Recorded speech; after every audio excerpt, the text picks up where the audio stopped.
সুনামগঞ্জে টাস্কফোর্সের অভিযানে বিপুল পরিমাণ ভারতীয় ফুচকা, জিরা, গুঁড়া দুধ সহ ১,৫২,০০,০০০ টাকা মূল্যের চোরাই পণ্য জব্দ করা হয়েছে।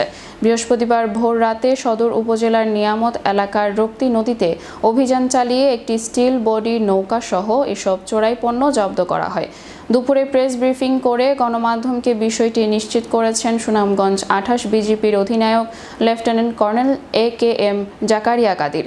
তিনি জানান, গোয়েন্দা তথ্যের ভিত্তিতে টাস্কফোর্স অভিযান পরিচালনা করে ফুচকা, জিরা, চীনাবাদাম ও গুঁড়ো দুধ সহ বিপুল পরিমাণ ভারতীয় চোরাই পণ্য জব্দ করা হয়েছে, যার আনুমানিক মূল্য ১,৫২,০০,০০০ টাকা। অভিযানে জেলা প্রশাসনের পক্ষে সহকারী কমিশনার ও এক্সিকিউটিভ ম্যাজিস্ট্রেট মেহেদী হাসান হৃদয়, BGD ও ৩১৫ এর সহকারী পরিচালক মোহাম্মদ রফিকুল ইসলাম সহ ১৮ জন বিজিবি সদস্য উপস্থিত ছিলেন।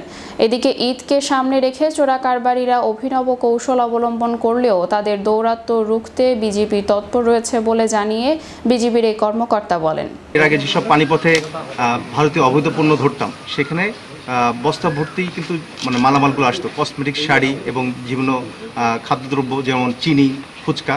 তো এখন যেটা দেখতে পাচ্ছি যে নৌকার যে আউটার পেরিমিটারে যে বস্তাগুলো ছিল, এগুলো কিন্তু তুষের বস্তা ছিল এবং তুষের বস্তার ভিতরে আপনার হচ্ছে এই ফুচকা এবং হচ্ছে যে আপনার যে জিরা, এই প্যাকেটগুলো ছিল এবং ভিতরের ইনার সাইড যেটা থাকে বোটের, ওটা কিন্তু পুরাটাই হচ্ছে ভর্তি করা হচ্ছে আপনার ফুচকা এবং জিরা। তো যেটা আমরা দেখতে পাচ্ছি, অভিনব কৌশল তারা অবলম্বন করছে।